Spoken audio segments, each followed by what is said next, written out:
What's up, guys? Welcome back to Newswave. We have a bunch of stuff to get into today, including the first real reviews for Super Mario Party came out, and well, we're going to get into that because that'll pretty much tell us which way this Mario Party is going. Is it going to be like the Wii U one where everyone rode around in a car and happy together, or is it going to be like the one back in the day where there was the ones on the GameCube, like I played Mario Party 4 all the time, where you wanted to fight your friends because they stole all your stars. First, though, we got to get in some quick news here, and we're going to start right away with an interesting article that popped up, and it was from Express, and they were noting some suggestions or some features that developers wanted from next-generation systems, specifically Scarlet and the PS5.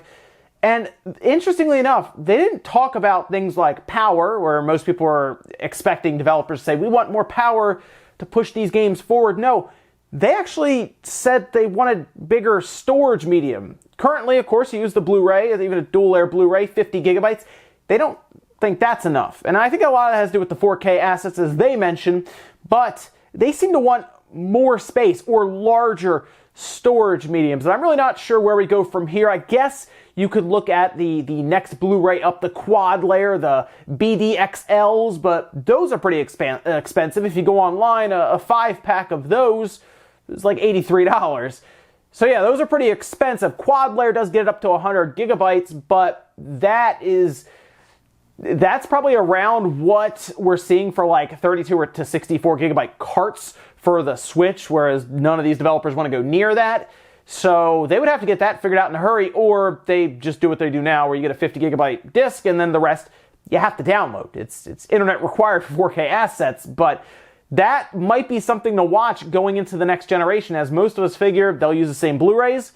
Maybe they have something else figured out. Also, if you missed it, there was the next Red Dead Redemption 2 gameplay trailer that dropped from Rockstar, and they showed more about the world around you, and they're trying to really paint this picture as being this real living, breathing, interactive world where your decisions matter. They showed things you can do in the world. Walk around, you can rob everything apparently, you can engage in gunfights, and they even showed glimpses of like a first-person view that they did mention before, but now we're actually kind of seeing how that works. Again, more gameplay. It looks great. Like visually, this looks like a game I would peg as a next-generation title, but it's coming out on, obviously, the PS4, the Xbox One. We keep hearing PS4 Pro, Xbox One X. I keep thinking about it. This is a game that I want to see how it actually performs on the base model Xbox One, as I'm thinking it's going to have a hard time. This game looks crazy, seriously. I mean, just the visual style and everything, and I want to see how it's going to run on that original Xbox. That'll be interesting to see through Digital Foundry, but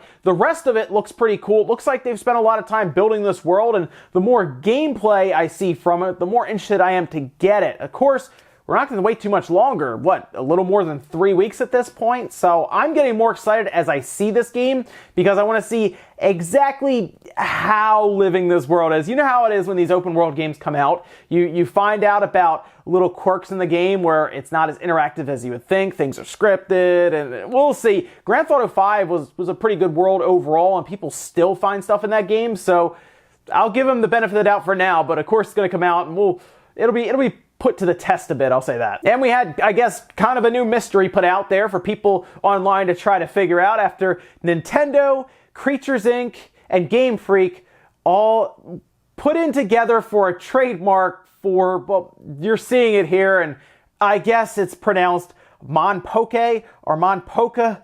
I'm not sure, and people are trying to figure out what exactly this is. Obviously, it's related to Pokemon in some way, and how, it's hard to say. It could be a new mobile game, maybe. It could be a clothing line, as a lot of people are pretty much assuming at this point, because it has kind of that logo and that branding that it could be a clothing line.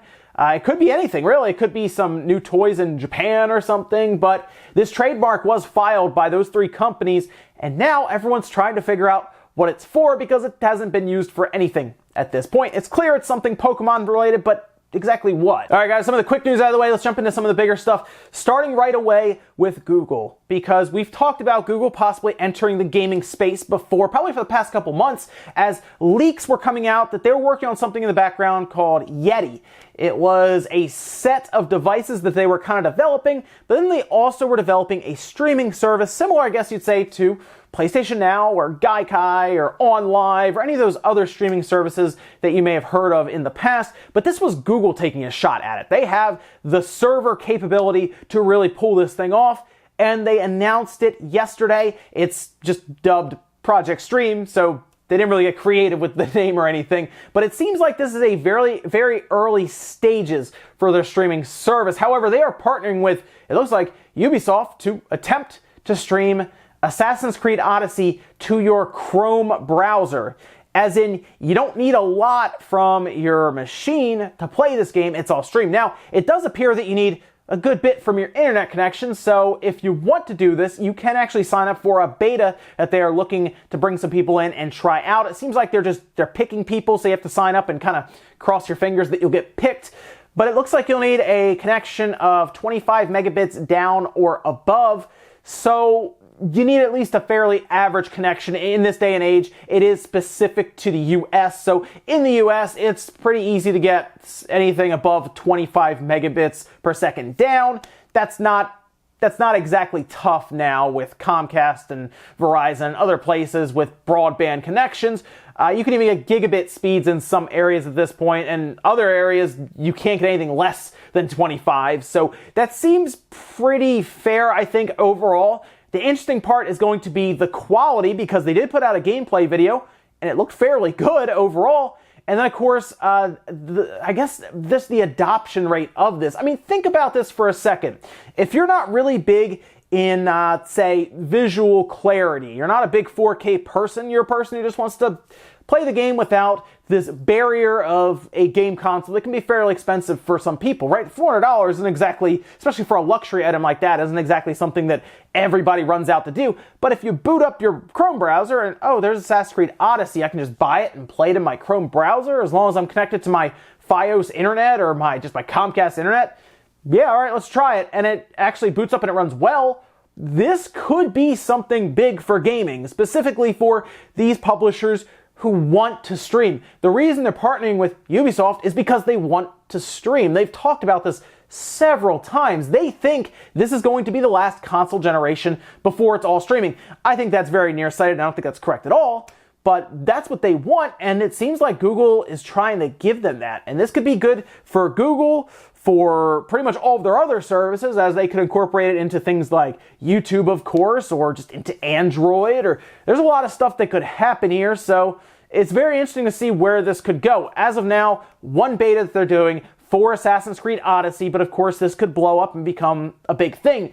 But it's going to be up to the consumer, so I'll ask you guys, what do you think about the ability to start up, say, your Chrome browser on your computer, and there's Assassin's Creed Odyssey, or, I don't know, the new Halo, or anything else. You just boot it up, and it's right in front of you. You click it, and you plug in a controller, or I guess you use a keyboard and mouse, and you're playing it, and it doesn't matter if you have a video card or not. Let me know what you think about that, if the streaming is good. That's what it's going to come down to, and that's why they're doing a beta, and that's why I signed up for it. So hopefully they'll pick me, and we can find out for ourselves. And if you've been looking at that PlayStation 4 Pro for a bit and kind of wavering on the price, well, check this out. It looks like there's going to be a price drop, at least in Japan, at first. Because if there's one thing we've seen, if there's a price drop in one region, it does slowly trickle to the other regions.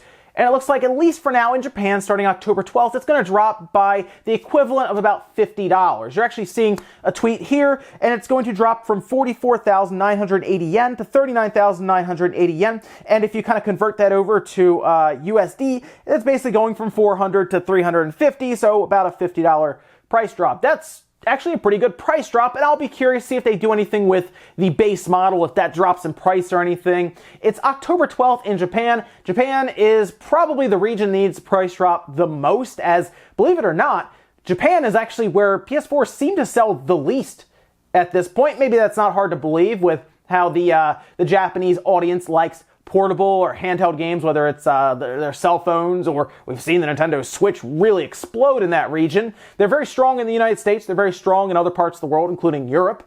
So it makes sense why they would start in Japan, but the holidays are approaching. I would fully expect this price cut to move everywhere else for the holidays. I would expect it to land in the US before Black Friday, or it debuts on Black Friday as a permanent price drop going throughout the holiday, and then they'll kind of assess it after the holidays to see if it's something they want to stick with.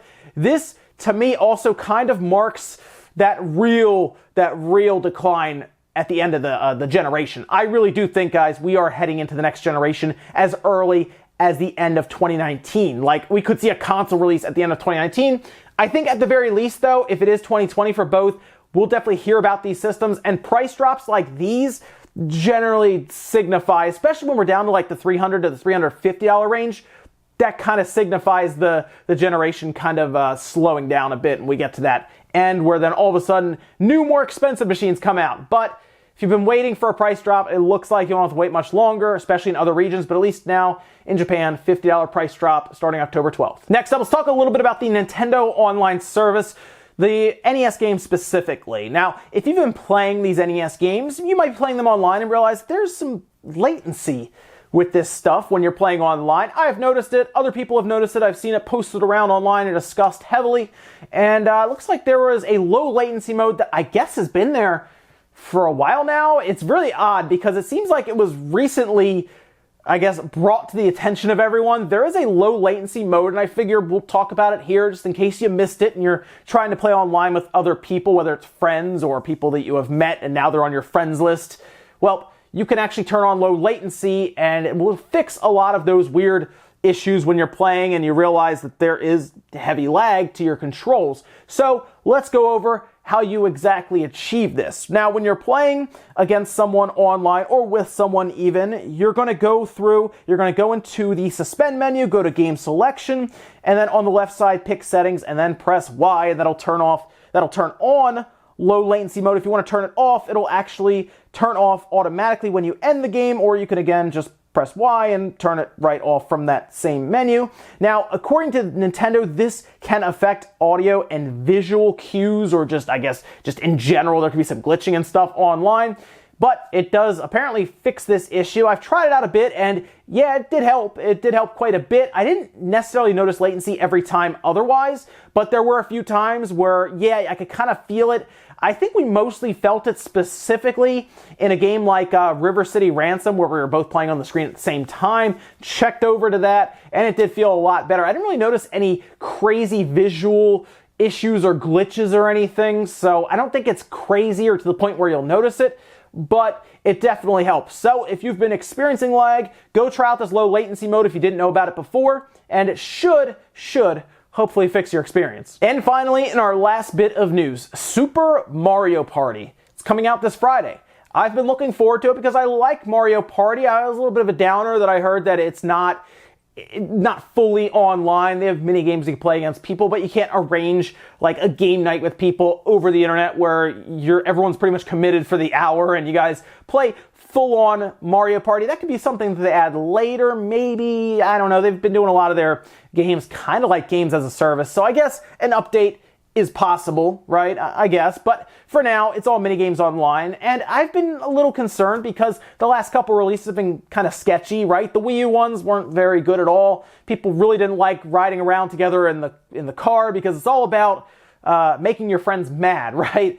Well, we did get our first full review from Famitsu, and it actually got pretty good scores overall. All the reviewers seemed pretty happy with it. It seemed like it's a return to form, and they awarded it a 34 out of 40, which is pretty good for Famitsu. You can actually look down through some of the different translations that Go Nintendo did, and I'll actually leave a link to that down in the description if you want to actually go read them for yourselves. But most of them say it's fun. It's old school Mario Party as we really want it. And that's great because I had some concerns, like I said, going into this, whether it was the fact that it's not a handheld mode game, it's specifically docked because, of course, the Joy-Con controllers, but they do specifically point out that the mini-games are fun and it's just a good time to play with everyone around you, and they even have some of the cool 2-on-2 features and stuff. So I'm looking forward to this. I'm picking it up on Friday, so that's the 5th. And I'm gonna have a good time with it. Like I said, it's a shame that online isn't there because you'll have to actually have people near you to play when you want to actually play all the way through it. But of course, you can play against the computer, and I guess I can arrange some time where we do some online minigame stuff. But even that just seems like a bit of a letdown. But I really like the GameCube versions of these games. Even the 64 version, Mario Party 2, was awesome. So I'm excited to get this game, check it out, play a lot of the minigames, and have fun.